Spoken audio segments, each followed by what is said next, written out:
So now today we will be doing the third part of the endocrine glands.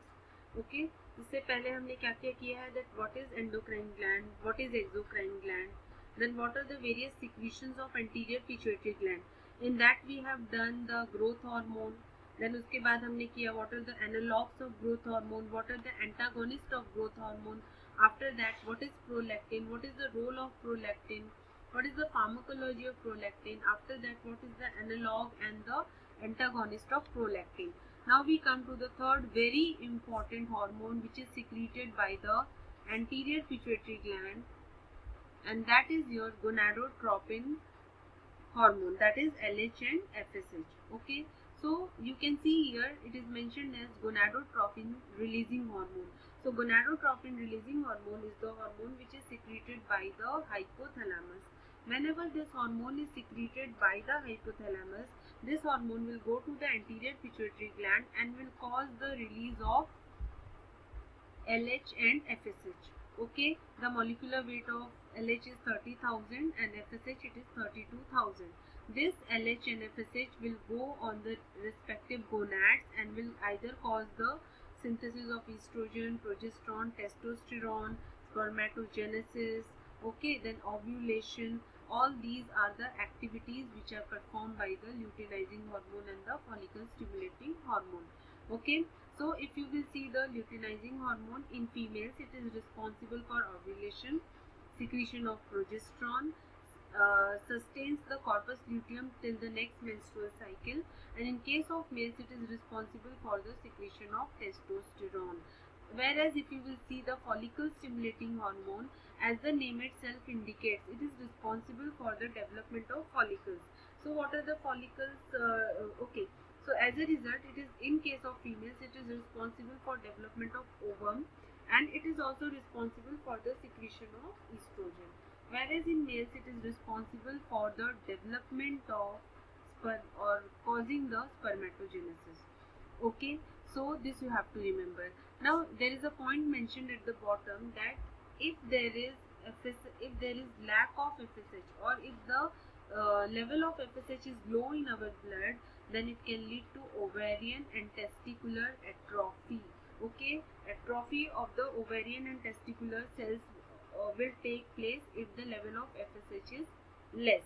Okay, so now we will look at the receptors. For LH receptors are there. For FSH receptors are there.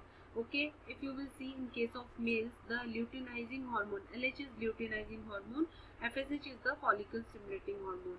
So the receptors for LH in case of males are present on interstitial cells, and in females they are present on interstitial cell, theca cell, luteal cell, pre-ovulatory granulosa cell. Whereas the FSH receptor in case of males are located on the seminiferous cells, that is Sertoli cells, and in females on the granulosa cells. Okay, now we come to the mechanism of action. Okay, as all of us know that almost all the receptors which we are going to study, apart from that growth hormone, all the receptors are basically the G protein coupled receptors.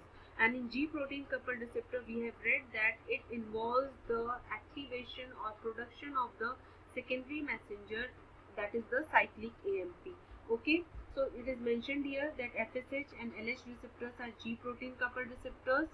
Whenever this G protein receptor is activated by FSH and LH, there is increase in the production of cyclic AMP, that is ATP will be converted into cyclic AMP, and this cyclic AMP, it is the secondary messenger. It is responsible for gametogenesis, okay, that is the synthesis of sperms and ovum, and second, it is responsible for conversion of cholesterol to pregnenolone. What is pregnenolone? If in the next chapter you will see that for the synthesis of various hormones, cholesterol is required. So first step is the conversion of cholesterol to pregnenolone, and from here estrogen, testosterone and progesterone are synthesized. Okay, so these FSH and LH, okay, these two which are secreted by anterior pituitary gland, they act on the G protein coupled receptor, that is they activate the G protein coupled receptor, causes the formation of cyclic AMP, which is a second messenger. This cyclic AMP is responsible for the synthesis of gamete and for the secretion of various hormones. Okay. Now regulation of secretion. Now अभी देखो, अभी हमने growth hormone पढ़ा था, then we have read about the prolactin. Okay, इन सब में हमने क्या पढ़ा, आगे भी आप जाके पढ़ोगे बहुत सारे hormones. In all those hormones they are regulated by separate entity. Okay, but if you will see the regulation of LH and FSH, they both are secreted by the pituitary gland. Understood all of you? But they both are regulated by only one hormone, GnRH. Okay, gonadotropin releasing hormone is the hormone which regulates both the hormones which are secreted by LH, secreted by pituitary gland. अगर आप देखोगे growth hormone, then growth hormone secretion is regulated either by growth hormone releasing hormone or growth hormone inhibitory hormone. For regulation of prolactin, there is a different hormone which is secreted by hypothalamus. But if you will see the regulation of LH and FSH, for both of them, hypothalamus secretes only one hormone, that is the gonadotropin releasing hormone. Okay, now there is a question, how only a single hormone can regulate two different hormones? Are you getting? Both are different ना. LH का role अलग है, FSH का role अलग है, but they both are regulated by a single hormone from the hypothalamus. So what is the reason? How is it possible? Okay, it is possible. The reason is mentioned here, that this hormone, gonadotropin releasing hormone, is secreted in different amplitude and frequency. You can say that sometimes the release of gonadotropin releasing hormone is high, at some times it is low, so it is secreted at different frequency and in different amplitude, different concentration में secrete होता है. Okay, so this difference in the amplitude, this difference in the frequency, it helps in regulating both the hormones. Okay, ऐसा हो सकता है, if the concentration is high, one of the hormone is stimulated, if the concentration is low, the other hormone is regulated. Are you getting? So this you have to keep in mind, that gonadotropin releasing hormone is the single hormone of hypothalamus which is regulating the release of both LH and FSH. How it is regulating the release of both? Because gonadotropin releasing hormone is secreted in different amplitudes and frequency, and the secretion of or the regulation of LH and FSH depend upon this amplitude and frequency of gonadotropin releasing hormone. Understood all of you? Next है, LH and FSH secretion is increased by pre-ovulatory rise in estrogen. If the level of estrogen rises in our blood, then also the level of LH and FSH secretion is increased. See, this is one point. One way of regulation of secretion of LH and FSH is through gonadotropin releasing hormone. But there are other regulatory mechanisms also available. Like अभी जो मैं example पढ़ रही थी, that LH and FSH secretion is also increased by pre-ovulatory rise in estrogen. Okay, before the ovulation, there is a rise in the level of estrogen. At that time, that estrogen level is also responsible for increase in the level of LH and FSH. So this is the second regulatory mechanism. Now see the next point. Inhibin, which is secreted from testes and ovaries, inhibits the FSH release. Okay, so FSH release it is also regulated by the levels of inhibin. Inhibin is a hormone which is secreted from testes and ovaries. So inhibin का जो level होता है, it is also having regulatory effect on the FSH. Okay, so there is not only single regulatory mechanism which is involved in the regulation of LH and FSH. Okay, there are different regulatory mechanisms which are mentioned here. Now if you will see dopamine inhibits LH release. Okay, dopamine का effect सिर्फ LH पे होता है, LH के regulation पे होता है. Inhibin का इफेक्ट सिर्फ FSH के लेवल पे रेगुलेशन पे होता है. Okay, next point is testosterone inhibits gonadotropin secretion. Okay, it inhibits both FSH and LH release. So testosterone, see one of the example which I have told you here, before ovulation, whenever there is rise in estrogen, that estrogen also regulates the level of FSH and LH. In the same way, testosterone also regulates the level of LH and FSH. It inhibits them. Okay, so these are the different regulation mechanisms. Okay, so first what point you have to remember, that LH and FSH secretion is regulated by the hypothalamus, GnRH. Only one hormone is responsible. After that, other things are also involved in the other hormones are also involved in the regulation of release of LH and FSH. Okay, one is estrogen levels. You can see it here. Testosterone level, inhibin, dopamine. Okay, estradiol and progesterone. So these, if you will see estradiol and progesterone, the second point, they directly regulate, or you can say they directly inhibit the level of LH and FSH, either by acting on hypothalamus directly or by direct action on pituitary gland. So these are the different modes of regulation of LH and FSH. Now, mechanism of action of FSH and LH, as I have just told you, that LH and FSH receptors are G protein coupled receptor, and they produce their action by increasing the formation of cyclic AMP, which is a second messenger. Okay, so the same is mentioned here, that first of all what will happen, GnRH, that is the gonadotropin releasing hormone, which is secreted by the hypothalamus, it will bind with the G protein coupled receptor. Okay, it is but obvious. After that there will be hydrolysis of PIP2. Okay, PIP2 जब भी dissociate होता है, hydrolyze होता है, there is formation of IP3 and DAG. IP3 is inositol triphosphate and DAG is diacylglycerol. Okay, so due to this there is release of calcium. Okay, and whenever the level of calcium will release, it will cause the contraction of the different cell. As a result, it will increase the release of other hormones. So here what are the hormones? FSH and LH. See, always remember, any secretion of hormone in our body mainly takes place by this mechanism only. That is why I have explained you the functioning of G protein coupled receptor earlier itself. So it is very important to understand what is the role of G protein coupled receptor. So now I think you have understood. G protein coupled receptor acts by two ways. Are you getting? Whenever a ligand or hormone binds to the G protein, it gets activated. As a result, GDP is converted to, or GDP is replaced with GTP. Alpha subunit dissociates, and this is responsible for two things. First of all, it causes the conversion of ATP into cyclic AMP, which is a secondary messenger which goes inside the nucleus, and after going inside the nucleus, it induces the process of transcription and then translation and the synthesis of protein. This is one part.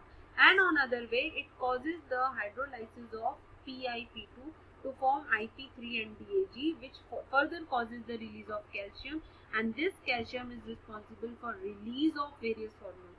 And here what are the hormones? FSH and LH. Okay, so if there is, see, it is mentioned here that if there is decrease in the gonadotropin releasing hormone from hypothalamus, it will lead to amenorrhea, sterility in women, oligozoospermia, impotence and infertility in men. Okay, so if there is reduction in the gonadotropin releasing hormone, obviously everything will be suppressed, okay, which is related to your gonads. Like there will be amenorrhea, sterility in women, sterility in men, that is called as the infertility. Oligozoospermia means reduced production or impotence. Okay, reduced production of sperm and impotence. And if there is over secretion of these hormones, that is gonadotropin releasing hormone, then what will happen? There will be polycystic ovary, which is seen in case of women. Okay, now these are the various preparations which are available in market. These are basically administered by intramuscular route. Now minotropin, it contains both FSH and LH. Okay, second is uropolytropin or minotropin, pure FSH. It means what? It will contain mainly FSH. What is its role? Why this preparation is used? It is preferred for induction of ovulation in women with PCOD, polycystic ovarian disease. Actually, there are many females who suffer from this disease, that is polycystic ovarian disease, and they are not able to conceive. Okay, so the ovulation is also not there. Okay, in many of the cases. So to induce ovulation, to obtain a good quality of ovum, if that, suppose there is a woman, okay, and she is suffering from PCOD, okay, then an ovulation is not proper, then for induction of ovulation, that female, particular female can take this preparation, okay. Or the other case, if the in vitro fertilization is required, okay, then for obtaining good quality of ovum, these agents are used. Okay, third preparation is SCG, that is the human chorionic gonadotropin. Okay, it is made up of 237 amino acids in 2 chains. What is SCG? See, human chorionic gonadotropin, its level increases when a woman is pregnant.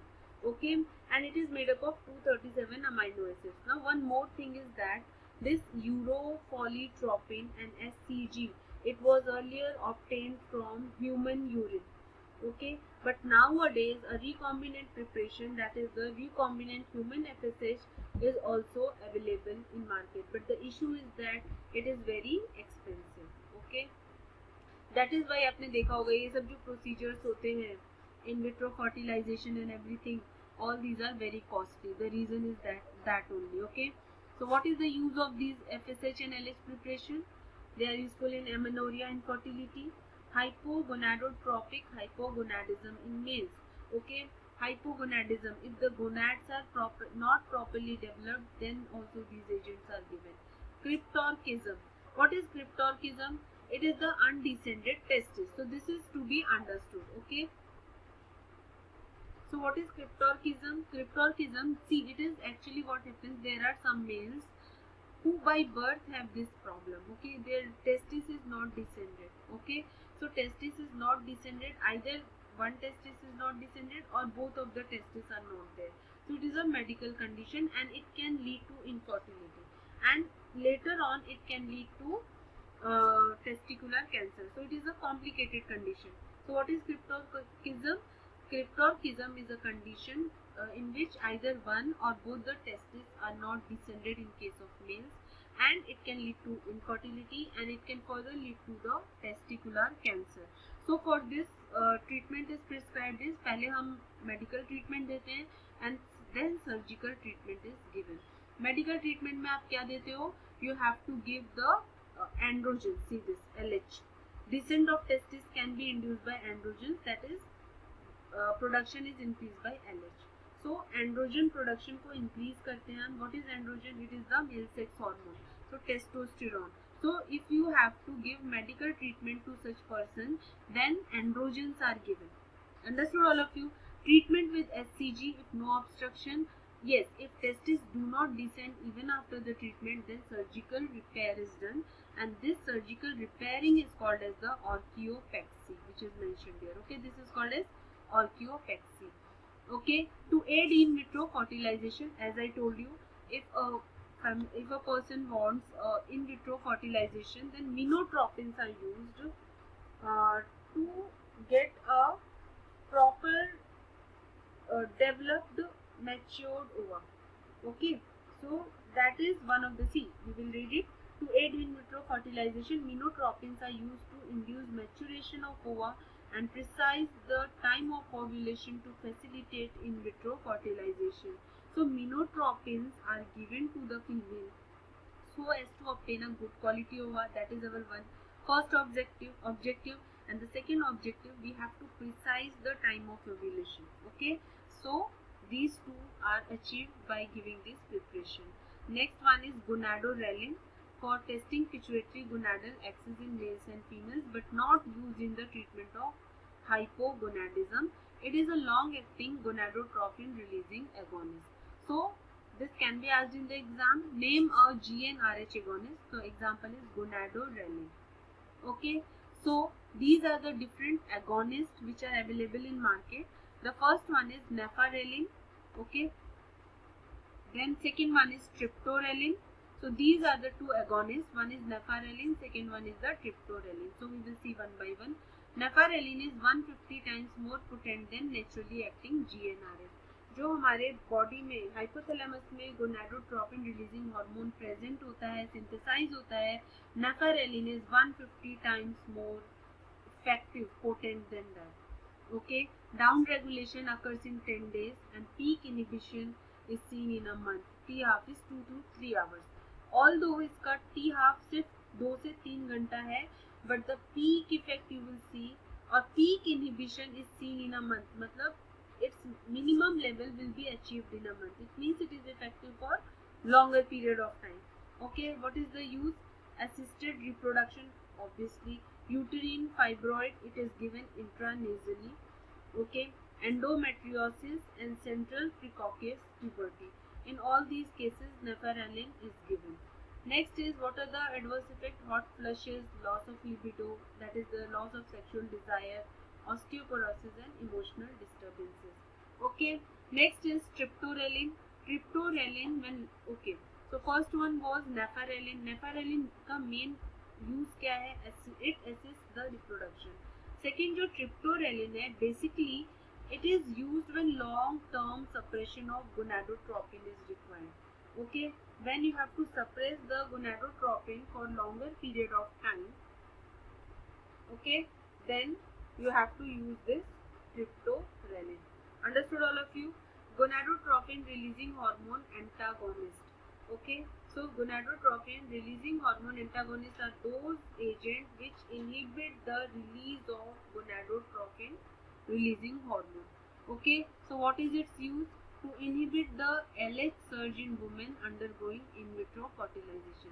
LH surge, to inhibit whenever there is increase in the level of luteinizing hormone in the woman who is undergoing in vitro fertilization, we are using these antagonists. Okay, advantage over long acting agonist is they produce quick suppression. By competitive antagonism, they produce a quick suppression. Okay, and less risk of ovarian hyperstimulation syndrome is less.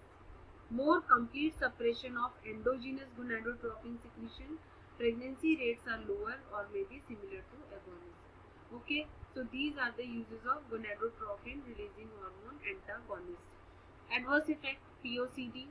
Okay, pain in lower abdomen, pernicious puberty, headache, edema, allergic reaction, and hormone dependent malignancy. Okay, so this was about the LH and FSH. Understood all of you?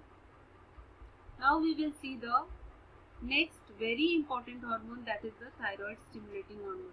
See, there is a separate chapter on the thyroid hormone, so in that we will be covering most of the topics. And the next, okay, so what is thyroid stimulating? Just we will have a small introduction because there is a separate chapter for that. So as the name itself indicates, thyroid stimulating hormone, it is secreted by the pituitary gland. Okay, how it is secreted? See, I'll explain you from this. Whenever the level of T3 and T4, which are the thyroid hormones, is less in our blood, a message is sent to the hypothalamus. Okay, hypothalamus secretes one hormone called as TRH, thyroid releasing hormone. Because the level of hormone is less, इसलिए hypothalamus क्या करेगा? It will secrete the thyroid releasing hormone.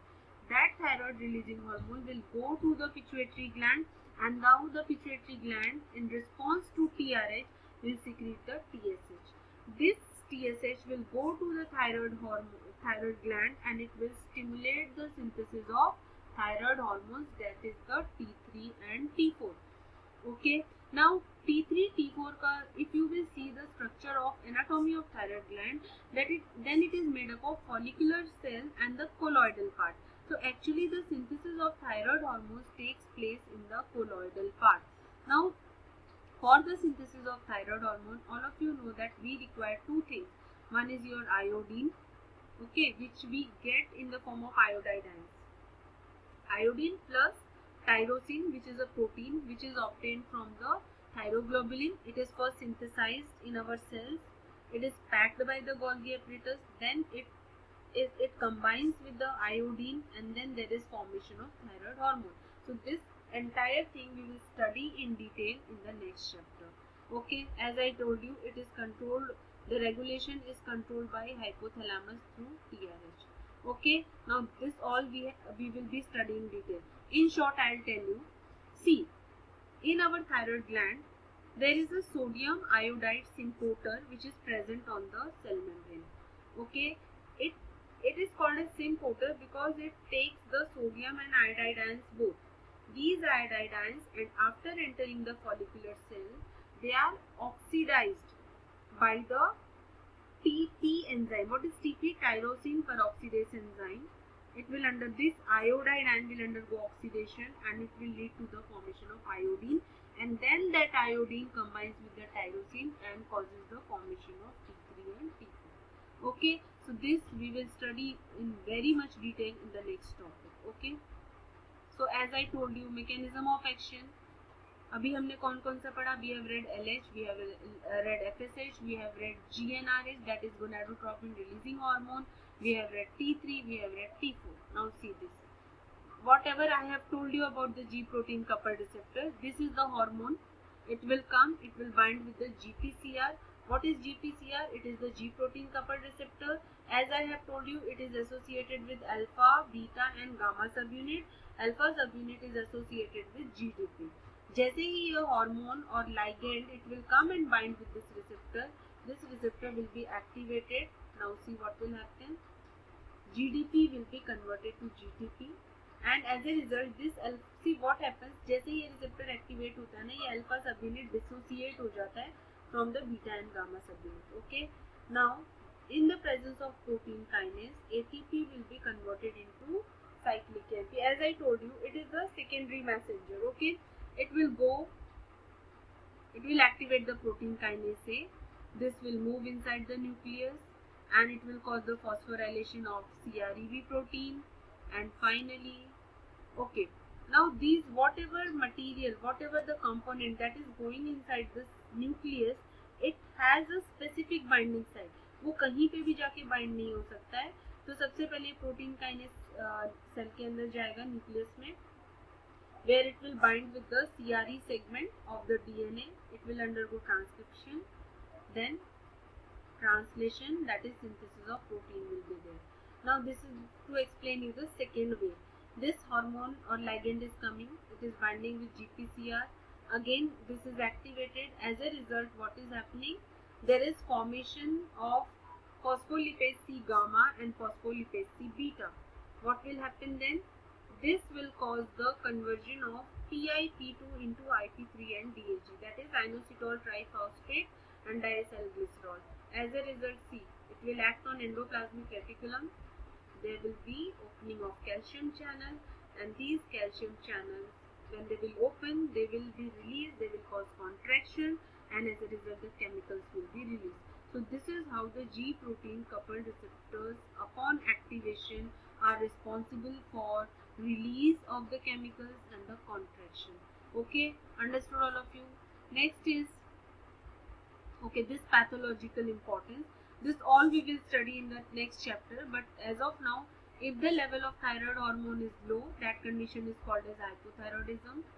Okay, in case of if the person is young or infant or still not born, then it is called, that hypothyroidism is called as cretinism. And if the hypothyroidism occurs in the adulthood, it is called as the myxoedema. Okay, so pathological involvement. Okay, now see, now this is the last part, that is the adrenocorticotrophic hormone, ACTH. Okay, it is a 39 amino acid single chain peptide. All the hormones are proteins. Okay, molecular weight is 4500, derived from pro-opiomelanocortin. Okay, so you can say it is a precursor of the ACTH. Function, steroid genesis. All of you know adrenocorticotrophic hormone. From it is acting on what? It is responsible for the secretion of steroids. Steroids, basically, if you will see, these acts on the adrenal gland. Adrenal glands are present on the upper part of the kidney, you can say. Okay, they are the crowns of the kidney, you can say. So if you will see the structure in detail, the adrenal gland is divided into two parts, adrenal cortex and adrenal medulla. The adrenal cortex जो होता है, it is made up of zona glomerulosa, zona fasciculata, zona reticularis. Okay, so there is secretion of mineralocorticoid, glucocorticoid and sex steroid. So the sex steroid which is secreted by the adrenal gland, that is the androgen, it is basically showing its effect in females. Okay, that we will study in the next topic, it is there.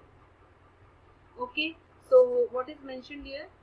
Basically, the function of adrenocorticotropic hormone is steroidogenesis. That is the synthesis of steroids. Okay, that is the glucocorticoid, mineralocorticoid, and sex steroid. Again, the mechanism of action is same. G protein. The receptors for ACTH are also G protein coupled receptors. Okay, and what is their activity? They increase the availability of cholesterol. मैंने आपको पहले ही बताया किसी भी hormone के synthesis के लिए, steroid के सिंथेसिस के लिए cholesterol is the precursor. Cholesterol is first converted into pregnenolone, and then from pregnenolone the various things are synthesized. चाहे आपको ग्लूकोकॉर्टिकॉइड हो, चाहे मिनरलोकॉर्टिकॉइड हो, चाहे आपका ईस्ट्रोजन हो, चाहे आपका प्रोजेस्टेरॉन हो, all are synthesized from pregnenolone. But for the synthesis of pregnenolone, you require what? Cholesterol. Okay, so this all we will be studying. Understood all of you? If there is absence of, अगर ACTH का level high होगा, so there will be hypertrophy and hyperplasia of the cells of adrenal cortex. Means this, अगर ACTH का level ज़्यादा होगा, the number of cells and the size of the cells of the adrenal cortex will increase. As a result, the production of the glucocorticoid and mineralocorticoid and the sex steroid will increase. और अगर ACTH absent होगा, it will cause atrophy. It will cause the shrinkage of the gland. Understood all of you? Zona glomerulosa is least affected because angiotensin 2 also exerts trophic effect. Okay, so this all we will be studying in detail in the adrenocorticoids or corticosteroids topic. Okay, so what is ACTH? Adrenocorticotropic hormone. Basically, it is required for the steroidogenesis. What is a steroid? Which contains the steroid nucleus. Example of steroid: glucocorticoid, mineralocorticoid, and the sex steroid. Okay, how it is regulated? Release of ACTH. See, ACTH is secreted by pituitary gland. Again, I'll like to tell you the sequence. Glucocorticoid, mineralocorticoid. When the level will go down, message will be sent to hypothalamus. Hypothalamus will be secreting CRH. That is the, what is CRH? Corticotrophin releasing hormone will be secreted by hypothalamus. It will go to pituitary gland and it will cause the release of ACTH from pituitary gland. This ACTH will go to the adrenal gland and it will cause the release of glucocorticoid and mineralocorticoid. Now, for your information as of now, glucocorticoids जो होते हैं, basically they are very important component. Like they are potent anti-inflammatory agent, they are potent immunosuppressant agent. Okay, they are very good and very effective agents used in many conditions. Okay, like they are used in many immunosuppressant diseases. Many such diseases in which the immune system is stimulated, or you can say in many autoimmune diseases like rheumatoid arthritis हो गया, asthma हो गया, then organ transplant करना है where the immune system is stimulated. In that condition also you can give the steroids to suppress the immune system. Okay, and one more thing, these steroids, it has been seen that people who take large amount of stress, the level of cortisol is high in their blood. What is cortisol? It is a steroid, it is a glucocorticoid. Okay, so you can say in case of stress, the level of steroids, particularly the cortisol, increases. Understood all of you? Now one last point is vasopressin enhances the action of CRH and ACTH release. Vasopressin इन दोनों के release को increase करता है. Okay, adrenocortico. Okay, this was done. So that is all for today. I hope you understood. As far as TSH and as far as ACTH is concerned, and LH and FSH also, these all will be covered in very much detail in the subsequent topics. Okay, so that is all for today. Thank you so much.